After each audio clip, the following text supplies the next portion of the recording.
Welcome back, it's Deb here from Worx. I hope you've been enjoying learning a little bit more about espresso. My great desire is for people to be able to enjoy espresso at home as well as when they're out.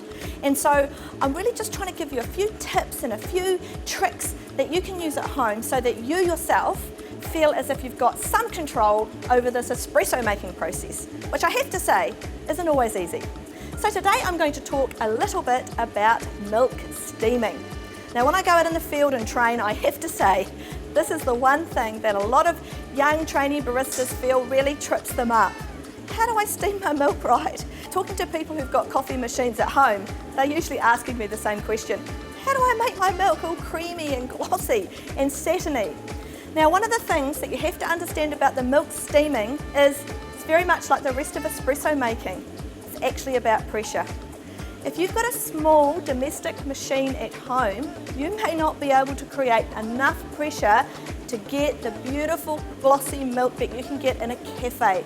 And that's because most cafes are using big machines with big amounts of pressure available to them.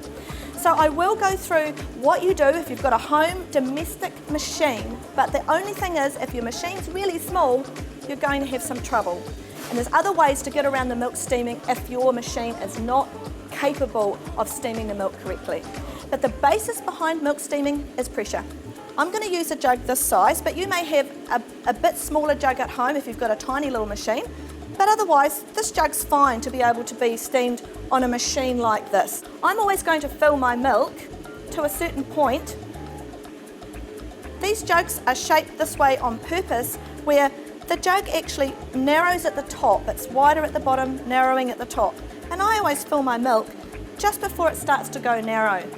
Because as pressure builds up in this jug, I want it to be forced through the narrow part of the jug, which is going to create a rise. I always fill to the same place, about here on this type of jug. When I put it in, I need to make sure that I have pressure. So usually I will do what we call a purge on the steam wand to make sure that I've got pressure in my wand. So usually just a little, you may have noticed a little bit of water came out before the steam did, and I don't want that to go into my jug. So I always make sure I've got pressure before I start. Then I put my jug in, and I need to add air. If I don't add air to the milk, it's just like putting milk on a hot stove. All you get is hot milk. But we want texturized milk. So I add air, and then as the pressure rises in my jug, the pressure whips that air that I've put in smaller and smaller and smaller until we get the things called micro bubbles, the secret to great espresso milk. If you've got large bubbles, the sort of bubbles that are in a milkshake, it will be hard and crusty and it will separate as all the large air bubbles rise to the top. But if you get the tiny little bubbles going, and this is where the pressure's so important, you can make beautiful, creamy, satiny milk. I don't put it in too deep into the jug, just enough to cover the bottom of the wand. I get good pressure, I add my air, and then I just let the pressure rise the milk. Some people are working too hard at this point. Don't do anything, just sit still, and the pressure will do the rise for you. You can see I've got this little temper tag on here, and this is going to ensure that I get the temperature of my milk correct. Do you know one of the biggest complaints about coffee in New Zealand is that it's not hot enough? Most people actually underheat their milk. It's really important you get the temperature right, because two things are happening in the milk when you're heating it. The milk sugars caramelise, and it makes it just a tiny bit sweeter, and that makes the coffee taste better.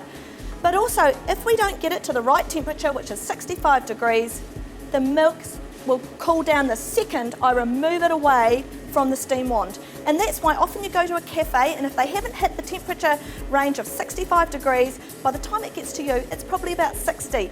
And that's a bit disappointing if you're like me and you love your coffee to be nice and hot from the first sip to the last. So if you can get this right for home, it will make your coffee so much better for you.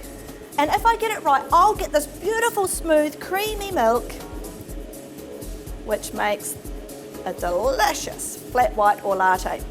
With my milk, I'm always looking for the same things: smoothness, creaminess.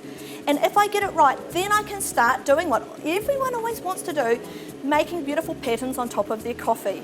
If you haven't got absolutely smooth and creamy milk, I'm sorry, but it's not going to work. So before you start thinking about how you're going to make the most amazing patterns to impress everybody you know, you've got to get your milk right. It's got to be nice and creamy before you can go there. And the last thing is, it does matter what milk you use. Some of the budget style milks just don't have enough milk in them. They've got too much water and you can't rise your milk. So if you're feeling like you've never been able to rise your milk, but you use a milk that you know may not be of a high enough quality, try using a good high quality milk and you might find that that makes all of the difference. So the thing about milk steaming is you need pressure and you need to add air and then you need to let it roll. So good luck. If you have any questions, you can always put it on Facebook and I will try and answer that for you.